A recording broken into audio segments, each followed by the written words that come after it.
cette qualité, je vous jure, j'ai envie de pleurer.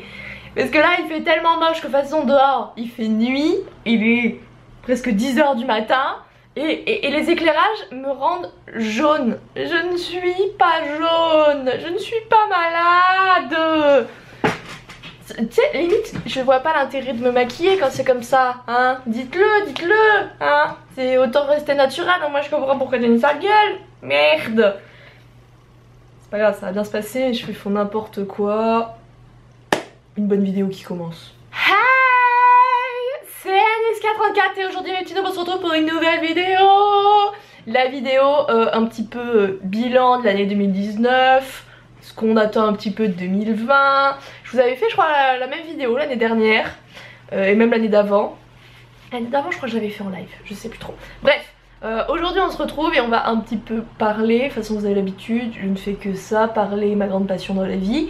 Et j'avais envie de faire une espèce de petit bilan. Alors il y aura un véritable vrai bilan bien posé, bien fat sur le blog. Mais là clairement on va juste regarder plutôt ce qui va se passer en 2020 plutôt que 2019. Mais certains objectifs de 2020 sont en rapport avec 2019 donc on va un petit peu parler des deux. Bref, cette intro est déjà beaucoup trop longue. Ah je me saoule, je m'auto-saoule. Alors 2019 comment ça s'est passé pour moi?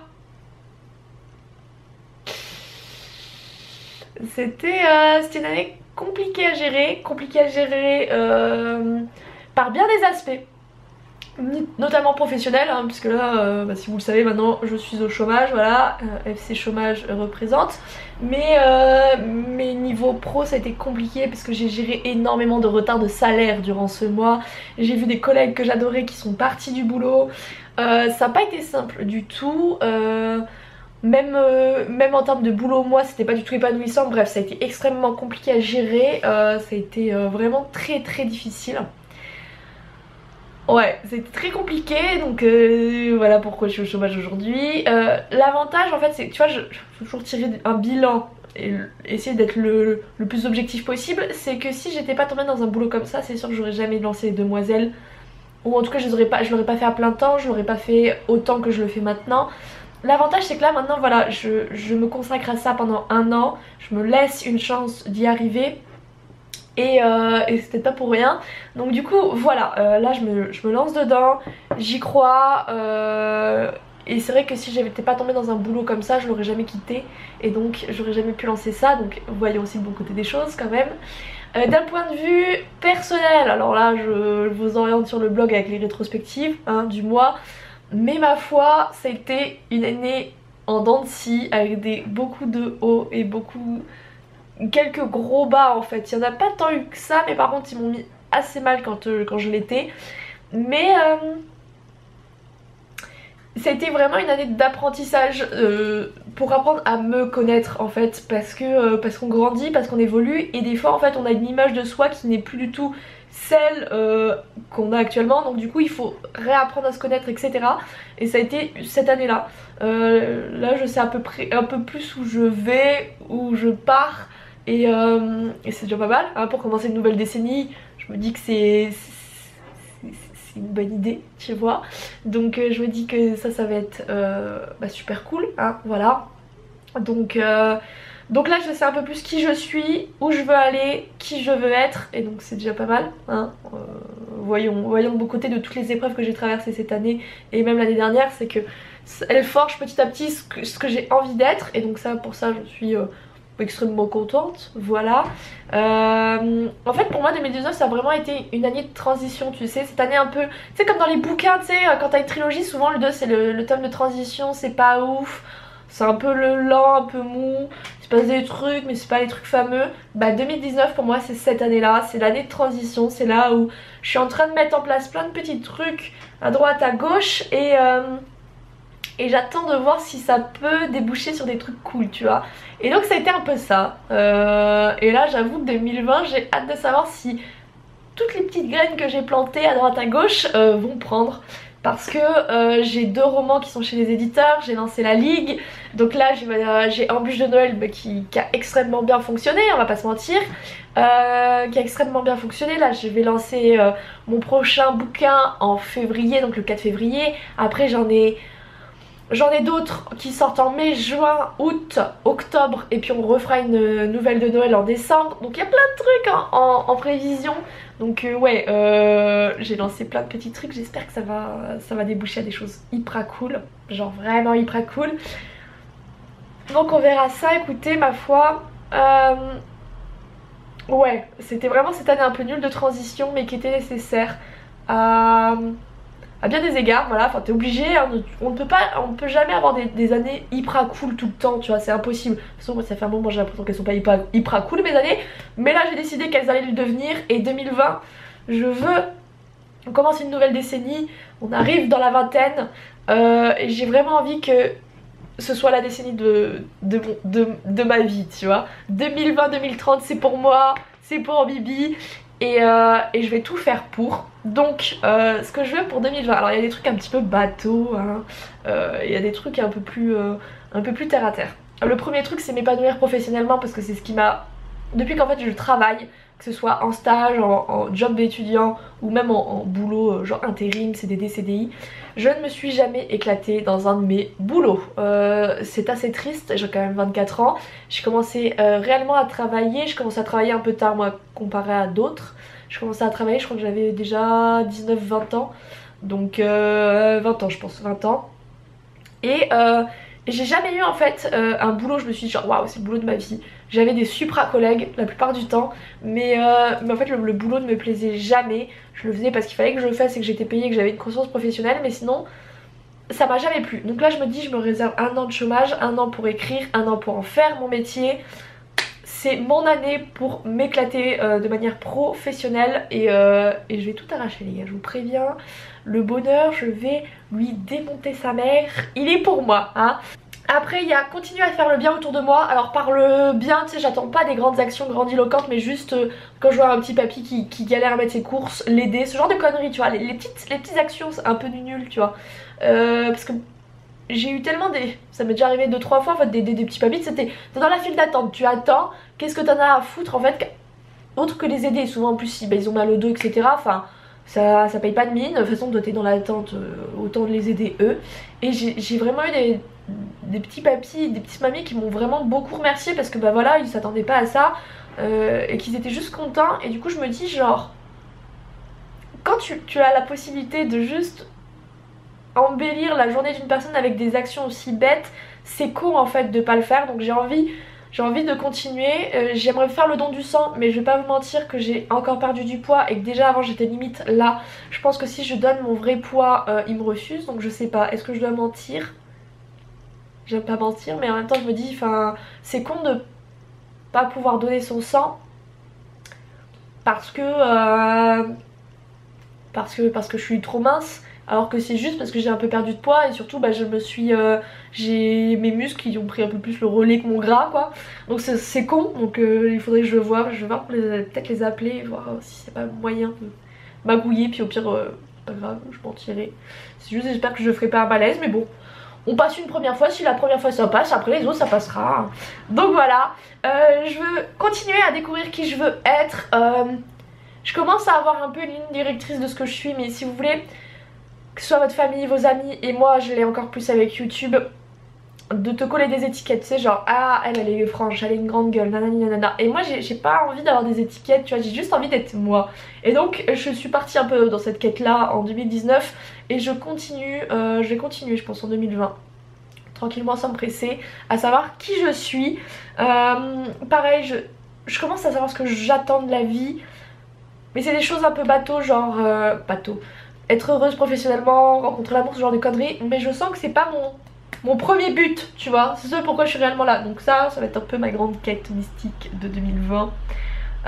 Je veux être fière de moi parce que je me rends compte que je suis tellement dure avec moi-même. Avec les autres aussi, hein, mais les autres vraiment proches de moi. Mais surtout moi-même parce qu'autant les autres je suis là genre non mais c'est pas grave. Autant moi en fait je me rends compte qu'en bûche de Noël cartonne. Et je suis là genre toujours à pas me dénigrer tu sais mais à me dire non mais t'inquiète ça va c'est tranquille. Alors que putain merde non c'est génial. Et j'arrive pas à être pleinement satisfaite de moi. À aucun moment je suis pleinement, genre je suis fière, j'ai une partie de moi qui est fière mais l'autre elle est là genre ouais bah, tu pourrais faire mieux quoi. Et il va falloir vraiment que j'apprenne à accepter que oui, j'ai fait des choses, je fais des choses bien et j'ai le droit d'être pleinement heureuse de ça. Et donc ça va être un petit peu mon travail en 2020. Gros débat, gros sujet, accepter que les autres peuvent me faire souffrir parce que j'ai compris récemment que je donne énormément en amitié, en amour. Je suis tout le temps là pour les gens que j'aime, vraiment là, et je me rends compte qu'à chaque fois ce n'est pas réciproque. Et tu vois, j'étais là genre, est-ce que c'est moi qui choisis mal mes amis, tu vois, enfin, ou juste les gens qui m'entourent. Le truc c'est que je ne les choisis pas mal, parce que ça reste des gens bien, hein, c'est pas des monstres. Mais c'est juste que je donne tellement d'eux que j'attends la même chose en retour que je ne peux pas avoir puisque eux ne donnent pas autant. Donc forcément après moi je suis déçue. Donc va falloir que j'accepte que si je continue à autant donner, je ne peux pas recevoir autant en fait. Et donc je ne peux pas leur en vouloir de quelque chose où en fait les personnes ne se rendent pas compte de l'exigence que j'attends d'eux. Je sais pas si je suis très claire. Mais vraiment ça aussi ça va être genre je vais devoir apprendre à travailler dessus et je crois que ça va pas être simple. Parce que 2019 j'en ai beaucoup appris aussi sur mon rapport avec les autres en termes amical et autres et ça va pas être simple. Ça va pas être simple du tout je pense cette année 2020 par rapport à ça. Et enfin en fait en 2019 j'avais fait une communication animale, donc c'est une personne qui rentre en contact en télépathie avec vos animaux et qui leur parle. Et donc c'était un fichier vocal que la personne m'avait donné. Et elle parlait, enfin c'était Stram qui parlait en son... Voilà, qui parlait. Et qui disait que je subissais un peu trop mes journées. Et j'en avais pas réellement conscience avant de l'entendre en fait. Mais c'est vrai qu'il y a... J'ai tellement de projets en fait que très souvent quand je travaillais, surtout quand je travaillais, je rentrais chez moi, je ne me posais pas. J'allais sur YouTube, j'allais écrire, j'allais faire plein de choses. Et finalement mes journées je les savourais pas. Et maintenant que j'ai le temps, je veux ne plus les subir comme je les subissais avant. Donc vraiment 2020 je ne veux plus subir mes journées. Et tant pis s'il n'y a pas de vidéo, tant pis s'il n'y a pas de live. À un moment en fait il faut juste que j'apprenne à m'écouter. J'ai commencé à le faire vraiment en 2019 ça, de ralentir le rythme, de m'écouter, de si j'avais pas envie de les sortir les vidéos, et ben c'est pas grave. Mais je vais vraiment continuer. Et du coup ça va un peu dans la même ligne que m'accorder du temps pour moi, mais genre accepter que genre des fois j'ai pas envie de regarder une série, j'ai juste envie d'attendre dans mon lit, de réfléchir à ma vie, et ben j'accepte. Il faut que j'accepte en fait d'avoir des temps morts parce que maintenant en fait même quand je réfléchis juste, je me dis ouais non mais là tu pourrais regarder une série, tu pourrais lire un livre, même mes loisirs deviennent limite des contraintes, genre mais tu devrais faire ci, tu devrais faire ça, il y a plein de choses à faire dans la vie. Alors que non, des fois j'ai juste genre besoin de me poser comme ça et de réfléchir. Et il faut que j'accepte en fait que ce temps là de réflexion il soit là et j'en ai besoin. Donc voilà, ça va être compliqué hein. Et enfin un peu l'objectif global de tout ça c'est vraiment être heureuse. Voilà. Sujet extrêmement vaste et soumis à débat. Mais c'est compliqué parce que bah, tu changes et même au cours d'une année, ton bonheur ne dépend pas des mêmes choses, des mêmes personnes, des mêmes envies. Donc c'est extrêmement compliqué d'être heureuse sur toute une année. Mais j'ai envie de me dire que genre petit bout par petit bout, j'ai envie que genre je me dis à la fin d'un mois, est-ce que j'ai été heureuse? Si la réponse est non, de savoir pourquoi. Et de pallier à ça en fait. Donc je me dis ça va être encore beaucoup de travail. On va bien s'amuser. Après là je vais vous parler un peu des objectifs plus terre à terre. Tu vois les trucs que j'ai envie de faire en 2020. 2020 année du chômage, année où j'ai envie de me challenger, de faire plein de trucs, vraiment plein de trucs. Donc déjà j'ai envie de reprendre soit un sport de défense, donc j'avais pensé au Krav Maga parce qu'il y en a un dans ma ville, ou j'ai un centre de tir juste à côté de chez moi, donc m'inscrire au stand de tir, à moins un des deux, parce que ça j'ai très envie d'en faire un. Alors le sport de défense ça doit faire au moins 3 ans, 2 ans sûr, mais peut-être 3 ans que ça me trotte dans la tête. Et le stand de tir en fait j'ai fait une porte ouverte avec mon meilleur ami et j'ai très envie en fait d'aller un peu plus loin sur ça. Donc au moins un des deux, parce que voilà le chômage va passer par là, mais quand même hein, je suis pas riche, donc au moins un des deux. Je veux continuer à travailler, à me surpasser pour la ligue donc d'autrice que je tiens avec Anna qui est les Demoiselles des mots. Vraiment. J'ai toujours cette idée en tête de let's play narratif sur YouTube et là je me dis que je vais avoir plus le temps donc je n'aurai aucune excuse, je dois vraiment le faire. Je veux faire un festival de musique. Alors ça, je viens juste de recevoir mes billets pour le Main Square, donc qui se passe à Arras, c'est un festival de musique dans le Nord. Et donc là, bon bah lui c'est sûr ça va être fait du coup parce que j'ai pris le dimanche, je vais y aller avec une copine et c'était dans mes objectifs de ma 24e année, donc voilà, ça va être fait. Pareil, dans ma 24e année, j'avais marqué aller au spa, je ne suis jamais allée au spa. Pareil, ça c'est pour moi, je vais l'atteindre, je vais le faire. Donc ça c'est cool. Va y avoir pas mal de trucs de voyage. Du coup je vais partir en Thaïlande avec un copain. On va partir sans doute au moins 2 semaines sûres, sans doute 3 semaines, donc ça va être un truc de malade. J'ai envie de faire un voyage de touriste de base à Paris, ça je vais sans doute le faire avec une copine. Et enfin j'ai envie de faire Amsterdam puisque je risque très fortement cette année de déménager, de quitter le Nord. Donc je me dis c'est le moment ou jamais d'aller à Amsterdam, en fait c'est mon année parce qu'après si je quitte le Nord ça va être bien plus chiant pour le faire, donc autant que j'en profite maintenant. J'avais un truc con mais je suis allée qu'une seule fois en boîte de nuit. Je vais toujours dans des bars en fait où tu peux danser mais pas des boîtes de nuit. Du coup je me dis il faut que je retente une boîte de nuit une fois dans ma vie quand même. Une deuxième fois du coup parce que j'avais 16 ans à l'époque, donc bon je me dis j'ai envie de tester parce que moi je comprends pas, tu vois, je vais jamais dans les boîtes de nuit, donc voilà. J'ai envie de partir sur tout ce qui est plus écolo et zéro déchet, donc ça c'est l'avantage d'habiter seule, c'est que c'est bien plus simple à mettre en place. J'ai vraiment drastiquement réduit ma consommation de viande parce que bah, j'ai jamais trop aimé ça. Et voilà, là j'essaye de réduire mon impact écologique à ma manière. Après je vais pas vous mentir, quand je vais à Montpellier je prends l'avion, j'ai une voiture, etc. Mais petit à petit j'essaye de mettre en place des petites actions qui peuvent faire la différence à la fin. Ah oui, j'avais un truc con, mais genre je ne porte plus de talons et j'ai envie de reporter des chaussures avec peut-être des petits talons, mais au moins reporter des chaussures avec des talons parce que ça me manque. Et le problème c'est que quand je porte des talons, genre la dernière fois que j'ai porté des talons, j'ai eu des courbatures aux jambes parce que j'ai plus l'habitude. Donc faut vraiment que je fasse un truc. Vu que je vais sans doute quitter l'île, je vais en profiter pour faire tous les trucs un peu de touristes, les musées, etc. Parce que j'ai envie de partir en sachant que j'ai tout fait dans cette ville. Donc je vais en profiter pour visiter tous ces endroits là. Et enfin sur l'écriture je veux améliorer les backgrounds de mes histoires. Donc c'est un peu l'univers, le fait que tu sens que tout a été bien pensé, réfléchi, parce que c'est ce qui me manque actuellement. Les descriptions et les univers dans mes écrits, c'est ce qui me manque le plus. Donc là je vais voir pour mettre en place des espèces d'exercices d'écriture parce que de plus en plus ça me gêne que ce soit comme ça.